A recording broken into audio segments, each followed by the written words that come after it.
My talk is now on Du Châtelet's Copernican turn and the new scientific architecture. And this title outlines already the concept of the presentation, of course. There are the two indicators, what I think is decisive in the chapter on hypotheses. Firstly, Du Châtelet understands and defines her own innovation in scientific methodology as a Copernican turning point. That is, she analogizes her method with that of Copernicus, and I will explain why and how she does and understands that. Secondly, the new methodology that she is creating now remedies the deficits of the old philosophy of science, that is that of Descartes, but also Leibniz, Newton, and Locke. I call them the principalists on the one hand and the observationalists on the other. And I will explain how she explains why these attempts fail. So then it is said about the a priori and a posteriori thinking, why this is getting the new meaning in the core of Du Châtelet's theory. And I will conclude with a short summary how the new science of Du Châtelet, for Du Châtelet, has to be understood. So the Copernican turn, part 1.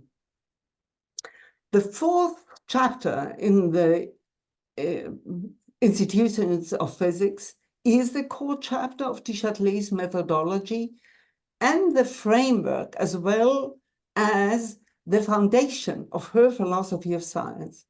Du Châtelet equates her own epistemological turn with that of Copernicus, about whom she holds that he, quote, simply did the opposite to what has been done by Ptolemy, when he, Copernicus, reversed the perspective, and this is what she will also what she is going to do, as otherwise, I quote, we were still waiting for truth. So if we did not change this perspective, we still were waiting for truth.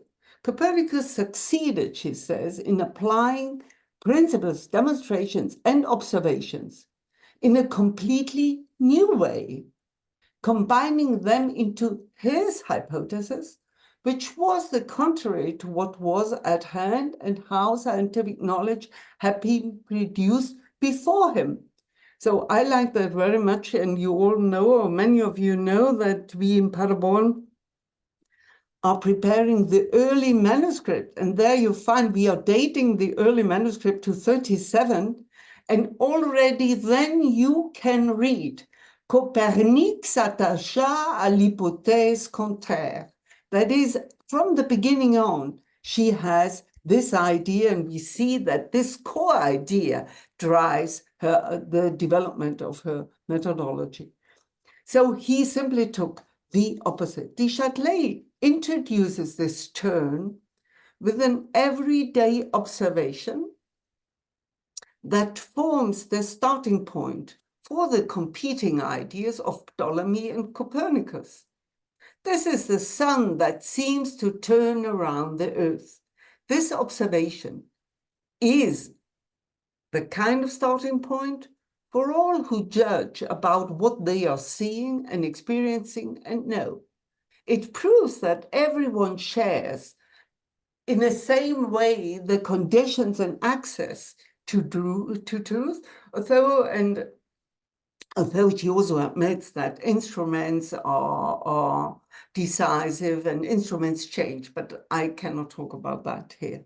So Ptolemy brought these everyday observations by means of the principles and demonstrations he used, but it proved over time that the causes and effects drawn from the conclusions that Ptolemy has drawn from his observations and his use of principles did not hold for other observations and conclusions.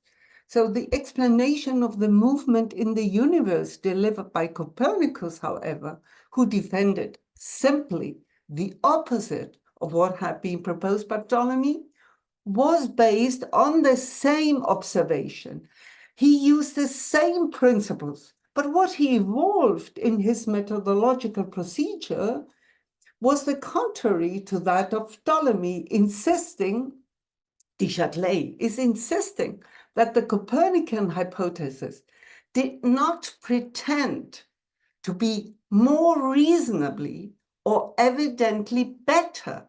So not evidently better based on a further evidence in the sense of having more material or more instruments and so on. So this plays a role. But it is important for her to show that his access was not more reasonable. Du Châtelet presents the Copernican turn as a kind of provocative and ad hoc idea. Scientific knowledge is not exclusively depending on principles and demonstration, but it needs more to get results that may confirm what we expect to be. Ptolemy and Copernicus serve for Du Châtelet as models to illustrate the struggle for the good hypothesis in science. The two narratives expressed in simply the opposite is, however, not simple, a provocative and arbitrary alternative, but, and this is how the new architecture of scientific knowledge is introduced by Du Châtelet, must be proved, but it will turn out to be only as a truth-like knowledge. So Ptolemy and Copernicus both face the same everyday observation. We conclude now that the sun and all the celestial bodies seem to turn around the earth. The starting point is the same, but the routes they take through the thicket are very different. Copernicus starts with the same observation, and the example proves that the same observation can be the fundament of contrary interpretation and causal investigation. Moreover, the example again confirms that observation cannot serve as a sufficient reason for any conclusion that flows from it. So Copernicus' method is not presented as being more principled or to be based on a more detailed reasonability. So second part, presenting the new architecture of science, starting with the argument against Descartes and the Newtonians. And this first part is causes are to be replaced by reasons. So hypothesis for causes. I call that the hypothesis for causes argument. In chapter 2, the chapter on God and final cause, Du Châtelet expresses that final causes are a fruitful principle in physics. But she reputes those who think one could develop philosophy and science without this concept, and I'm absolutely sure that she rebuts Hume and has Hume in mind. But there's not the time to talk about that here. Acknowledging the search for causes as a guiding principle in philosophy and science, however, is not equivalent to practicing the traditional style of research, that is to seek for causes by tracing arguments back to its causes. The contrary is true, Du Châtelet holds.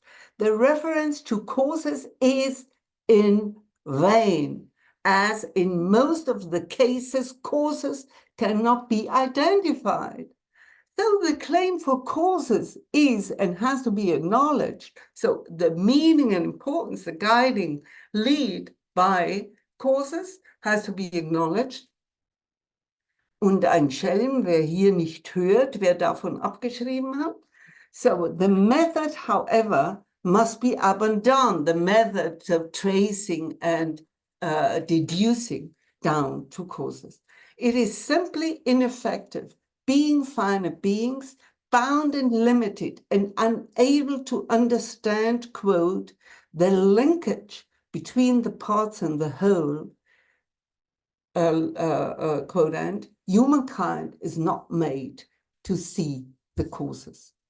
So chapter 2, that is dedicated to the final cause, and God's design of the world demonstrates that, albeit Du Châtelet agrees and accepts the assumption that all things are interconnected, it must also be admitted that this is an unnecessary insight for our knowledge, as the two causes cannot be reached. So as we know, however, Du Châtelet is not a radical skeptic either, and she does not deny, therefore, any knowledgeability. She does not claim that human mankind cannot know anything, but even admits two times in the book that two causes even can be unveiled by luck, and I very much like this quote from her when she quotes from Virgil, who was right to say, Felix qui potuit rerum cognoscere causas. And it might be possible by fortune that humans get a glimpse of the full design, but also to understand a part of it. So we do not see it all against Descartes and the phenomenologists, that is Newton and Locke.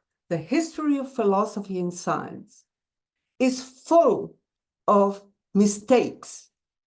And this is also due to the idolatry of the great man, based on their mistakes and prejudices, as she admits. Great men, quote, extend their ideas into insecure fields of reasoning and fail like, quote, great ships carried by the currents. Human pride tends to exaggerate one's own understanding. A person, however, is a finite being, bounded and limited in all by his essence, quote end. The partiality of what is known and the limitations of perceptions and understanding shapes the condition humaine. What can be known is limited, and so are the realms of knowledge. While some ignore the confinement of human understanding, Du Châtelet levels the fact of being confined to a fertile fundament for the necessary new start in philosophy and science. As all imperfection, quote, cannot be removed from man, humankind is unable to see the linkages between the parts and the whole. The partiality of knowledge is a starting condition, and the increase in knowledge cannot be comprehensive, perhaps cannot even be the truth, so it will be something. Descartes, famous for having urged the search for an Archimedean point to balance the knowledge of the world, headed out to find the one and final cause from which all things emerged. In Du Châtelet's critique of Descartes, she makes explicit that such a rigorous point, quote, must always be imperfect and often only an unsuccessful attempt. The two causes are not unveiled after having followed a strict chain of deductions, nor can the path through the thicket be found by only following one route. The field of investigation can be compared to the seeking of a path through unknown countries to which one can find the good route only after having tried all the others, quote end. In consequence, it does not make sense to continue the path once taken. There is no straightforward argument as claimed by Descartes in his Regulae. The Cartesian advice to proceed strictly by inference for not getting lost in the thicket is useless, as there is no such a point of beginning that could serve to assign the right path. So now, in what failed Newton and the Newtonians? Aristotle's first mover has to be abandoned also. And nothing, she says, is more likely to delay the progress of the sciences and to persuade oneself that one has found the great mainspring that moves all of nature, for one does not search for a cause that one believes one knows. The redundancy that results from a philosophy that determines its first condition, which is, however, inaccessible, is of no importance for the growth of knowledge, for not to say it prohibits the growth of knowledge. The argumentative circle practiced by Aristotle and so many so far, assuming the final cause has to be unveiled. But if it were so that there was this final cause knowable for us, it made scientific search superfluent. Philosophy and scientific investigation search exactly for what is unknown, as access to the true causes is not available. The Cartesian system fails by sticking to principles that went far beyond what can be known. The Newtonians fail because they rely on observation, securing knowledge, but ignoring the partiality and thus falling into the opposite excess.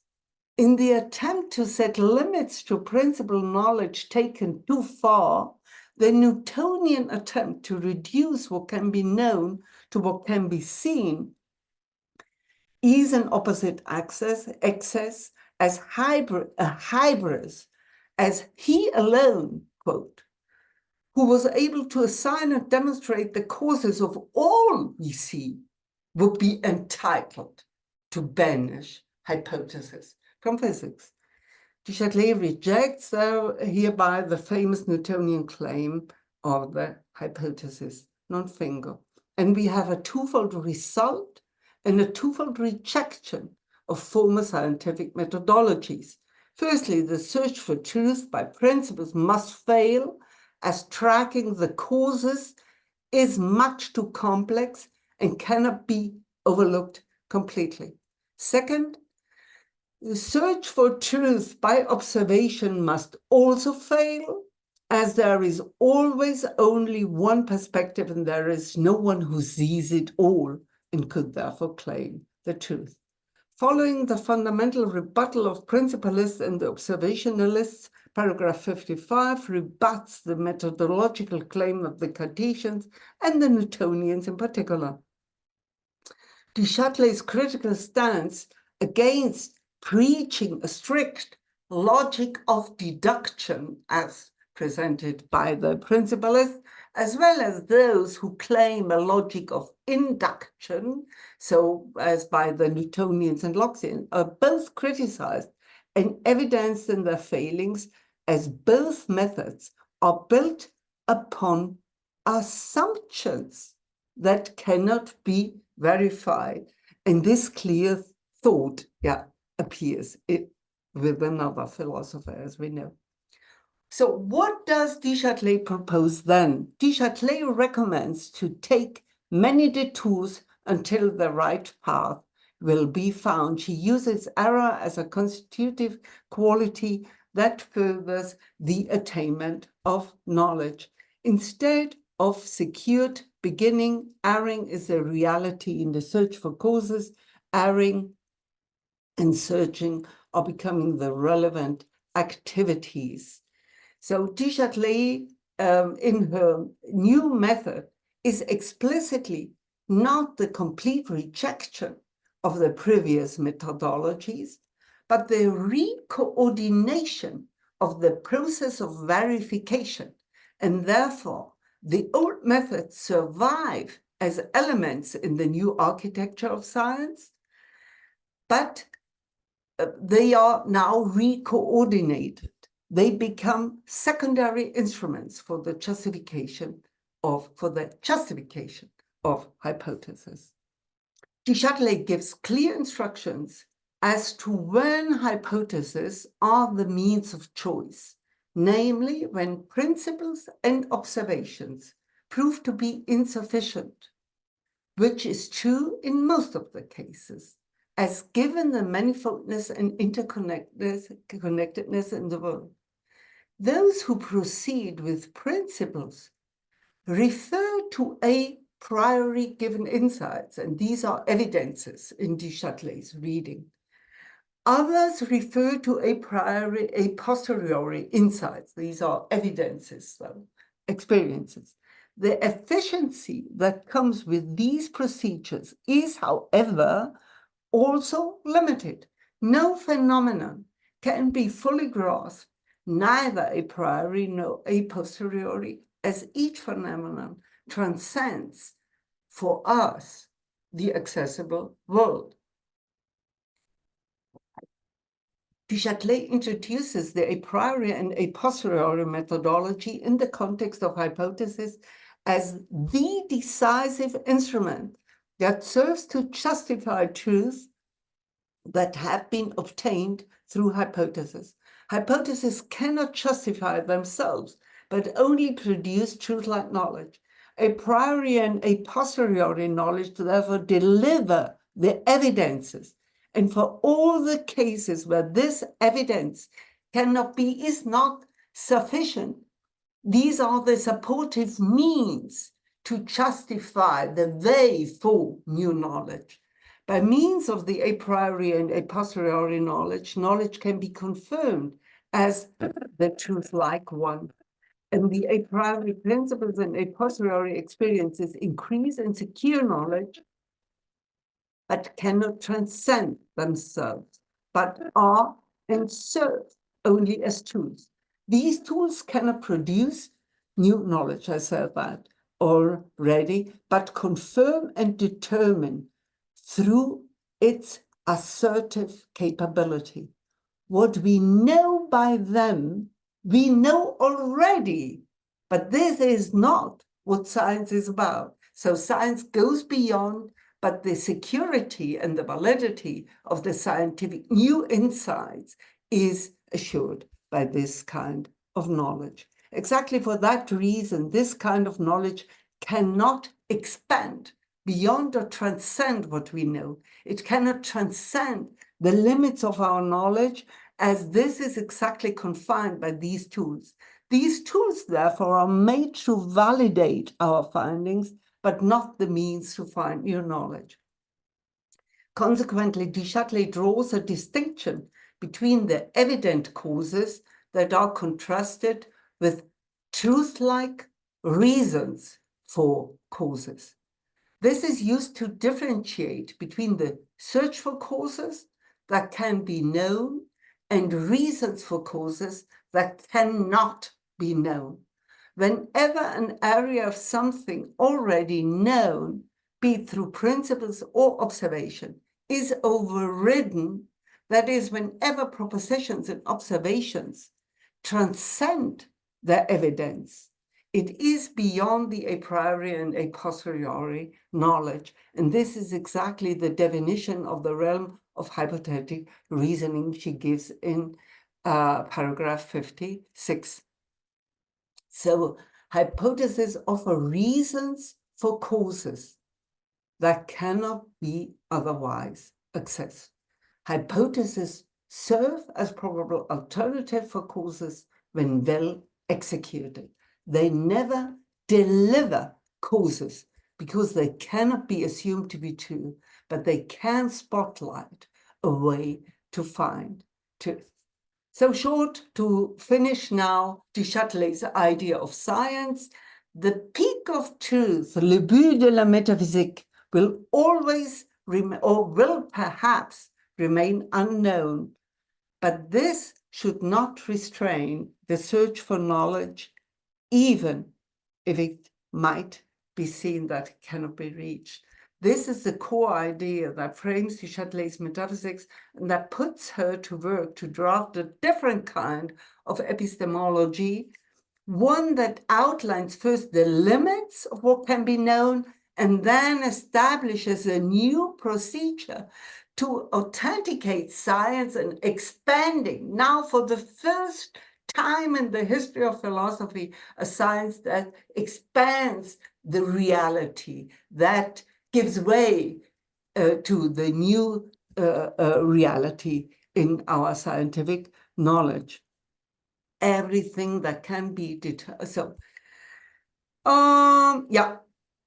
So she also, firstly, she clarifies that causes are in most of the cases out of reach, and therefore, so this is not really the most important thing for doing science. Secondly, we have to refrain from finding the causes and to adapt to the new insights, that the realm of what can be known is limited. And so the invention of knowledge and its justification now play the decisive role in the new scientific architecture. Give me 1 minute to speak about the modernity of this approach.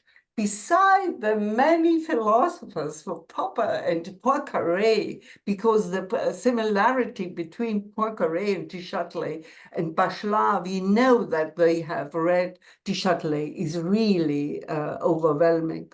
But let me give a hint to the modernity of the approach that was provided by Du Châtelet.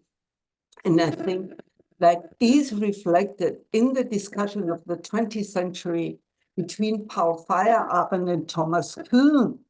While Kuhn always defended the approach to the development of science that paradigmatically changes and steers rationally according to rational principles, Feyerabend always admitted that the scientific change in Copernicus and Galilei and so on provided justifications and scientific justifications.